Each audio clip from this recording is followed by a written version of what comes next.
Qala al-muallif rahimahullah wa ba'du fa'lam bi wujubil ma'rifah min wajibin lillahi 'ashrina sifah. Wa ba'du, dan sesudahnya, yang dimaksud sesudah membaca hamdulillah atau alhamdulillah dan salawat atas Rasulullah. Fa'lam, maka ketahuilah olehmu biwujubil ma'rifah, dengan kewajiban mengetahui, min wajibin, dari perkara wajib, lillahi, bagi Allah, asyrina sifah, dari 20 sifat. Asyarhu, yajibu ala kulli mukallafin, wajib atas setiap mukallaf, artinya al-balighil aqili, seorang yang baligh dan berakal, alladzi balaghathu da'watul islami, yang telah sampai akan al-baligh al-aqil da'watul islami, oleh dakwah Islam. Ayya'rifa, untuk mengetahui oleh al-mukallaf, salasa asyrata sifatan lillahi, akan 13 sifat lillahi, bagi Allah Ta'ala, takarrar zikruha, takarrar yang telah berulang, zikruha oleh penyebutannya, salasa asyrata sifat fil Qur'ani, dalam Al-Qur'an, katsiran,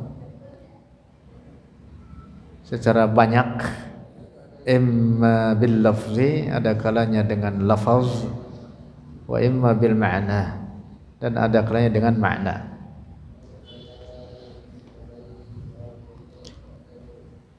Al-Syaikh As-Sayyid Al-Marzuqi memulai pembahasan terkait sifat-sifat Allah yang disebut dengan pokok-pokok sifat Allah atau usulus sifat. Beliau mengatakan, ba'du fa'lam bi wujubil ma'rifah min wajibin lillahi 'ashrina sifah. Dalam bait ini terdapat kandungan penjelasan terkait kewajiban bagi setiap muslim mukallaf, bagi setiap orang mukallaf, untuk mengetahui dan meyakini 13 sifat yang pokok bagi Allah. Seorang mukallaf yaitu adalah seorang yang al-baligh, seorang yang telah baligh. Tanda baligh diketahui dengan salah satu dari 3 perkara. Tidak harus ketiganya, tapi dengan salah satu dari 3 perkara, yaitu telah sempurna mencapai umur 15 tahun dalam hitungan hijriyah, Al-Muharram, Safar, Rabi'ul Awal, Rabi'ul Tsani, dan seterusnya, baik bagi laki-laki atau perempuan. Yang kedua, ru'yatul maniyyi, melihat air mani, walaupun kurang dari 15 tahun, umur 14, 13, juga berlaku bagi laki-laki dan perempuan. Atau yang ketiga, yang ini khusus bagi perempuan, ru'yatu damil hayd, melihat darah haid.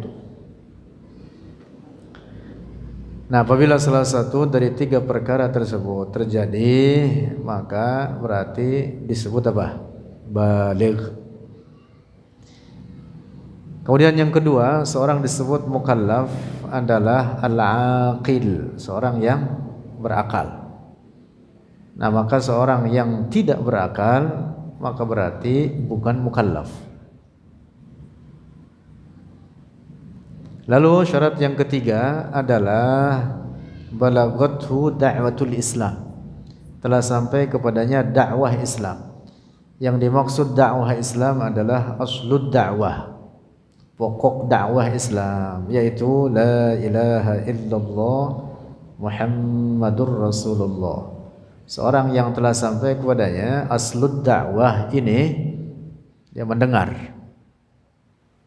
kalimat ini, la ilaha illallah Muhammadur Rasulullah, dia faham maknanya, atau bukan dengan bahasa Arab tapi dalam bahasa Indonesia misalkan atau bahasa lainnya, dan dia faham maknanya bahwa tidak ada Tuhan yang berhak disembah kecuali Allah dan bahwa Muhammad adalah utusan Allah, maka berarti orang ini telah sampai kepadanya dakwah Islam. Nah, seorang yang terpenuhi padanya 3 syarat ini, al-baligh, al-aqil, balaghathu da'watul Islam, maka disebutlah apa? Mukallaf. Disebut mukallaf. Nah, seorang yang mukallaf wajib masuk Islam, dan dia wajib mengetahui dan meyakini 13 pokok sifat Allah berikut ini. Nanti akan disebutkan dalam bait berikutnya, itu Fallahu mawjudun qadimun baqi dan seterusnya. Mengapa wajib diketahui dan diyakini sifat-sifat ini serta diperintah untuk dihafalkan? Adalah karena sifat-sifat tersebut merupakan sifat yang banyak penyebutannya dalam an-nusus asy-syar'iyyah, dalam Al-Qur'an dan dalam hadis-hadis Rasulullah sallallahu alaihi wasallam, sehingga dia itu merupakan pokok-pokok sifat Allah, merupakan pokok-pokok sifat Allah. Takarrara dzikruha, berulang penyebutan sifat-sifat tersebut fil Qur'an, dalam Al-Qur'an, termasuk juga dalam hadis, imma lafzan wa imma ma'na katsira, baik secara lafaz atau secara maknanya banyak disebutkan.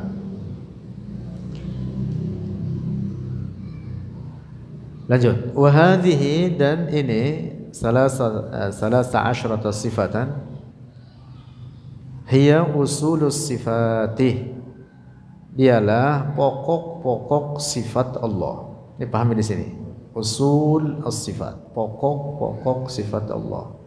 Wahia, dan dia usulus sifat al-wujudu, yaitu sifat al-wujud, bahwa Allah maha ada, bahwa Allah bersifat dengan sifat wujud, artinya Allah maha ada. Wal qidamu, dan sifat al-qidam, artinya bahwa Allah tanpa permulaan. Wal baqa'u, dan sifat al-baqa', bahwa Allah maha kekal tanpa penghabisan. Wal mukhalafatu lil hawadisi, dan sifat al-mukhalafah lil hawadis, menyalahi segala yang baharu, artinya berbeda dengan segala ciptaannya. Allah berbeda dari segala apapun, dari seluruh ciptaannya ini. Wal qiyamu bin nafsi, dan tidak membutuhkan kepada yang lain. Al-qiyam bin nafsi artinya tidak membutuhkan kepada suatu apapun dari segala ciptaannya. Wal wahdaniyatu, dan esa. Esa yang dimaksud la syarikalah, tidak ada keserupaan baginya, tidak ada sekutu baginya, baik pada zatnya maupun pada sifat-sifatnya dan perbuatannya. Wal qudratu, dan sifat qudrah, bahwa Allah maha kuasa. Wal iradatu, dan sifat iradah, bahwa Allah maha berkehendak, ay mausufun bi sifatil iradah. Wal ilmu, dan sifat al-ilm. Wal hayatu, dan sifat al-hayat, hidup, bahwa Allah maha hidup. Was sam'u, dan as-sam', bahwa Allah mausufun bi sifatis sam', sifat mendengar. Wal basaru, dan sifat melihat. Wal kalamu, dan sifat kalam, Nah, ini 13 sifat yang wajib diketahui oleh setiap mukallaf, muslim mukallaf. Wa qala ba'dul ulama'i, dan telah berkata oleh sebagian ulama, biwujubi ma'rifati 20 sifatan, dengan kewajiban mengenal 20 sifat, biziyadatis sifatil ma'nawiyyati, dengan tambahan sifat ma'nawiyah as-sab'i yang 7. Dari 13 sifat itu ada pengelompokannya, insyaallah nanti kita bahas. Yang pertama adalah sifat wujud, disebut dengan sifat nafsiyah. Kemudian 5 berikutnya disebut dengan sifat salbiyah, al-qidam, al-baqa, khalafatun lil hawadis, qiyamuhu bi nafsi, sama wahdaniyah. Nah, yang 5 ini disebut sifat apa? Salbiyah. Kemudian 7 berikutnya dari mulai qudrah, lalu irada, qudrah, irada, ilmu, hayat, sama, basar, kalam. 7 disebut dengan sifat ma'ani. Jumlahnya 13. Nah, sebagian ulama mengatakan bahwa sifat yang wajib diketahui itu 20 sifat, dengan ditambahkan kepada yang 13 tersebut 7 sifat berikutnya yang disebut dengan sifat ma'nawiyah. Disebut dengan sifat apa? Ma'nawiyah, yaitu sifat yang lazim atau yang mesti adanya karena keberadaan sifat ma'ani. Kaunuhu qadiran, yaitu dari qadiran. Qadiran ini pengulangan dari sifat ma'ani kudrah. Kemudian muridan, pengulangan dari sifat apa? Iradah. Qadiran, muridan, aliman, pengulangan dari sifat al-ilm, al-ilmu. Qadiran, muridan, aliman, hayyan, sami'an, basiran, mutakalliman. Itu semuanya yang 7 terakhir ini disebut sifat apa? Ma'nawiyah. Sehingga jumlahnya jadi 20. Lanjut. Wa tariqatul ula, dan metode yang pertama, hiyar rajihatu, dialah yang kuat, yang menetapkan 13 sifat. Oleh karena yang mengatakan 20 itu hanya pengulangan dari sifat ma'ani menjadi ma'nawiyah. Jadi yang paling pokok adalah 13 sifat itu tadi,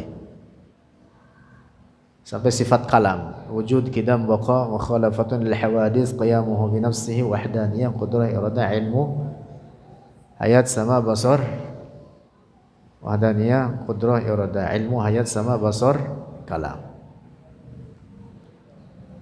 Nah, pertanyaan, mengapa disebutkan oleh para ulama kita ini bahwa yang wajib diketahui oleh mukallaf adalah 13 sifat ini? Apakah itu artinya bahwa sifat Allah terbatas pada jumlah tersebut? Jawab, sifat Allah tidak terbatas oleh jumlah hitungan. Artinya tidak terhitung. Sangat banyak sifat Allah. Tetapi yang 13 ini disebut dengan usulus sifat, pokok-pokok sifat Allah yang wajib diketahui, oleh karena banyak sekali penyebutannya di dalam nas-nas syar'iyyah, an-nusus syar'iyyah, di dalam Al-Quran banyak disebutkan, sehingga dia menjadi sifat yang pokok yang wajib diketahui. Pendekatannya sama dengan ketika dikatakan bahwa rukun iman ada 6. Bukan artinya bahwa yang wajib diimani itu hanya 6 saja. Tetapi yang 6 ini disebutnya adalah mu'azzam arkanil iman. Jadi rukun iman yang paling pokok, yang paling mendasar, yang wajib diketahui, yang disebutkan dalam hadis Rasulullah ada 6. Beriman dengan Allah, para malaikatnya, kutubihi wa rusulihi wal yaumil akhiri wal qadari khairihi wa syarrihi wa hillihi wa murrihi. Itu ada 6 disebutkan. Iman dengan siksa kubur dan nikmat kubur disebutkan tidak? Tidak disebutkan, tetapi wajib diimani.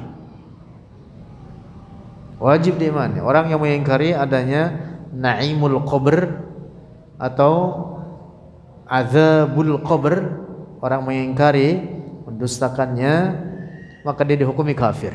Mengapa? Karena tertulis bahkan dalam Al-Quran tentang adanya siksa kubur. Firman Allah, an-naru yu'raduna 'alaiha ghuduwwan wa 'ashiyya. Disepakati oleh para ahli tafsir ayat ini apa? Menetapkan adanya siksa kubur.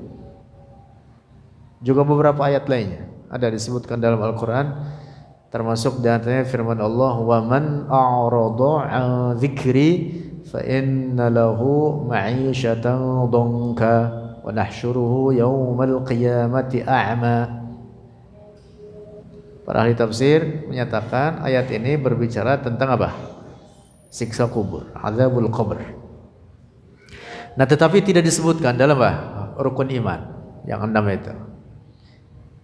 Nah, bukan berarti lantas bahwa yang wajib diimani hanya 6 itu saja. Ada banyak yang tidak disebutkan di situ. Tetapi yang 6 ini adalah disebutnya mu'azzam arkanil iman, yang sangat pokok. Al-ba'ats, al-hasyr, al-syirat, al-mizan, al-haud tidak disebutkan. Tetapi itu semua wajib diimani. Nah, persis demikian pula dengan penyebutan bahwa sifat Allah dikatakan yang wajib diketahui 13 sifat, diyakini, bahkan dihafalkan. Bukan berarti bahwa sifat Allah terbatas pada jumlah tersebut, tidak.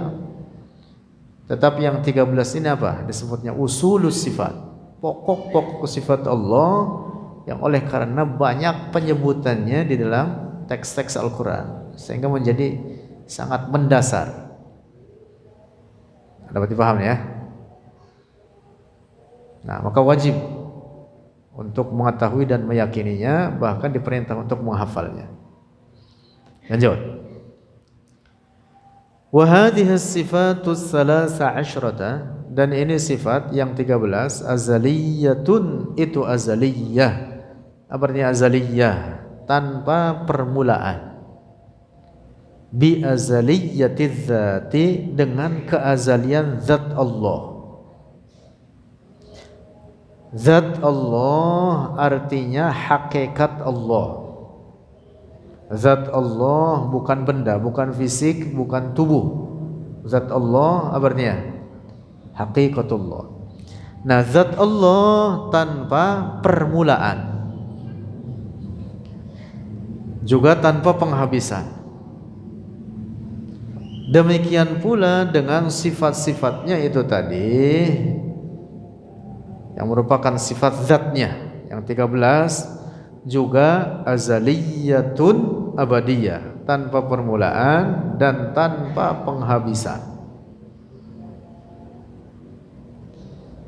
Bukan berarti sifat sama' misalkan, bahwa Allah bersifat mausufun bisifatis sama', bersifat dengan mendengar. Bukan berarti setelah Allah menciptakan segala suara barulah Allah memiliki sifat mendengar. Tidak begitu. Allah as-sami' qabla wujudil masmu'at. Allah Maha mendengar sebelum Allah menciptakan segala suara. Paham tidak nih? Jadi tidak ada satupun sifat pada hak Allah yang baru adanya. Tidak ada sifat pada zat Allah yang baru adanya karena Allah menciptakan makhluknya. Bukan berarti Allah Al-Khaliq, maknanya Al-Khaliq itu yang menciptakan. Apa artinya menciptakan? Al-ibraz minal adami ilal wujud, mengadakan dari tidak ada menjadi ada. Bukan berarti sifat ini bagi Allah ada setelah Allah menciptakan makhluknya barulah Allah disebut Al-Khaliq. Tidak. Allah adalah Al-Khaliq qabla wujudil makhluqat. Karena sifat Khaliq Allah tidak baharu. Nah, demikian pula dengan sifat-sifat yang lainnya. Nah, jadi kembali lagi, sifat yang 13 ini adalah sifat yang azaliyatun bi azaliyatiz zati. Sifat yang azali tanpa permulaan karena zat Allah azali. Terus li'annahu law kana yahdusu fi dzatillahi ta'ala hawadithu, karena jika ada yahdusu berbaharu fi dzatillahi pada zat Allah Ta'ala hawadithu oleh perkara-perkara yang baharu, la wajaba an yakuna dzatuhu hadisan, maka wajiblah bahwa adanya zat Allah itu baharu. Kalau ada sifat bagi Allah baharu, maka berarti melazimkan zatnya pun juga baharu. Mustahil demikian itu. Karena yang namanya sifat itu sabitatun bizzat, tetap dengan zat. Sifat itu tidak berdiri sendiri. Sifat itu tidak dapat berdiri sendiri, tapi tetap dengan zat. Nah, zat Allah kita yakini azali, tanpa permulaan, tanpa penghabisan, tidak berubah, tidak berkembang. Maka otomatis sifat-sifatnya pun demikian adanya, tanpa permulaan, tanpa penghabisan, tidak berkembang, tidak berubah, tidak bertambah. Misalkan sifat ilmu bagi Allah, bahwa Allah Maha mengetahui, bukan berarti Allah mengetahui peristiwa atau sesuatu itu setelah kejadiannya. Ya, kalau begitu berarti ilmu Allah baharu. Allah dengan ilmunya mengetahui segala sesuatu serinci-rincinya, apapun, sedetail-detailnya, termasuk segala peristiwa sebelum kejadiannya. Karena ilmu Allah azaliyatun abadiyah. Nah, dapat dipahami nih? Nah, jadi yang namanya sifat itu sabitatun qaimatun, sabitatun bizzat, tetap dengan zat. Tubuh kita, zat kita artinya tubuh kita. Tapi kalau Allah ketika sebut zat Allah bukan tubuh. Tapi kalau kita tubuh, zat kita baharu, maka mestilah juga sifat-sifat kita baharu. Begitu. Zat Allah artinya hakikat Allah tidak baharu, azali, tanpa permulaan. Maka demikian pula dengan sifat-sifatnya azaliyatun, tanpa permulaan. Nah, ini yang dimaksud bahwa sifat-sifat Allah disebut azaliyatun karena keazalian zatnya. Lanjut. Falamma sabata fil aqli, maka ketika telah tetap fil aqli pada akal qidamullahi ta'ala wa azaliyatuhu, oleh qidamnya Allah dan keazaliannya Allah, subutan qat'iyyan, dengan ketetapan yang pasti, wajaba an takuna sifatuhu azaliyatan, maka wajiblah bahwa adanya sifat Allah juga azali. Zat Allah azali, maka wajiblah sifat-sifat Allah juga azali, tanpa permulaan. Fala tataghayyaru, maka tidak berubah oleh sifat-sifat Allah. Wala tazidu, dan tidak bertambah. Wala tanqusu, dan tidak berkurang. Kasifatil khalqi, seperti sifat para makhluk. Sifat Allah bukan sifat benda. Karena itu sifat-sifat Allah azaliyatun abadiyah, tidak berkurang, tidak bertambah, tidak berubah, tidak berganti, dari satu keadaan kepada keadaan yang lain. Berbeda dengan sifat para makhluk. Sifat para makhluk berubah, berkembang, berganti dari satu keadaan kepada keadaan yang lain. Dan perubahan itu menunjukkan kebaharuan. Para ulama tauhid mengatakan at-taghayyuru akbaru alamatil hudus. Perubahan itu adalah tanda paling nyata, paling besar dari kebaharuan. Perubahan itu menunjukkan kebaharuan. Nah, maka mustahil Allah berubah, karena kalau Allah berubah maka berarti Allah baharu. Nah, dengan demikian maka seluruh sifat-sifat Allah tidak ada yang berubah, tidak ada yang berkembang, tidak ada yang bertambah, tidak ada yang berkurang. Lanjut, faidatun. Bermula ini itu faidah. Zatullahi, zat Allah la yushbihu zawatil makhluqina, tidak menyerupai segala zat para makhluk. Wala sifatuhu, dan tidak pula sifat-sifat Allah tushbihu sifatil khalqi, menyerupai akan sifat-sifat para makhluk. Wala af'aluhu, dan tidak pula oleh perbuatan-perbuatan Allah tushbihu af'alal khalqi, menyerupai akan perbuatan para makhluk. Fi'il Allah bukan dengan anggota-anggota badan, tanpa gerak, tanpa diam, tanpa bersentuhan, tanpa mubasyarah, tanpa mulamasah. Fi'il Allah tidak terikat oleh waktu dan zaman. Lanjut. Wa ma'na zatillahi, dan makna zat Allah haqiqatullah, itu hakikat Allah. Nah, tadi sudah kita bahas.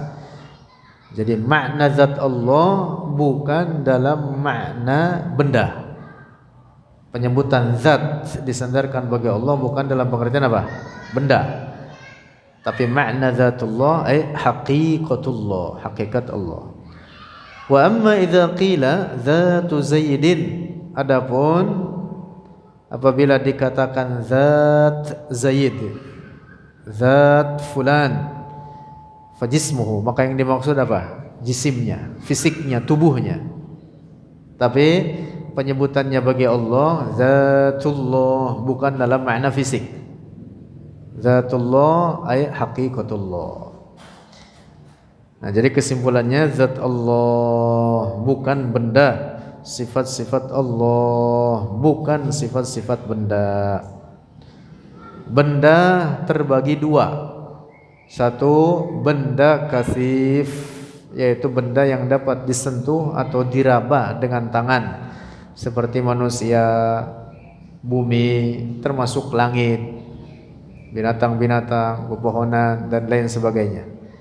Yang kedua, benda latif, yaitu benda yang tidak dapat disentuh dengan tangan, seperti cahaya, kegelapan, angin atau udara, ruh, dan lain sebagainya. Makhluk Allah ini apapun dia tidak lepas dari dua bagian ini, antara benda kasif atau benda latif. Allah yang menciptakan itu semua, maka Allah tidak menyerupai itu semua. Artinya Allah bukan benda kasif seperti manusia atau makhluk lainnya yang dapat disentuh. Juga Allah bukan benda latif, bukan cahaya. Ingat-ingat, bukan sinar. Allah bukan cahaya. Allah yang menciptakan cahaya. Allah tidak sama dengan ciptaannya. Allah bukan benda latif, bukan seperti cahaya, bukan seperti udara, bukan seperti kegelapan atau ruh, atau benda-benda lainnya yang tidak dapat disentuh dengan tangan. Allah bukan jismun kasif dan bukan jismun latif. Mutlak Allah bukan benda.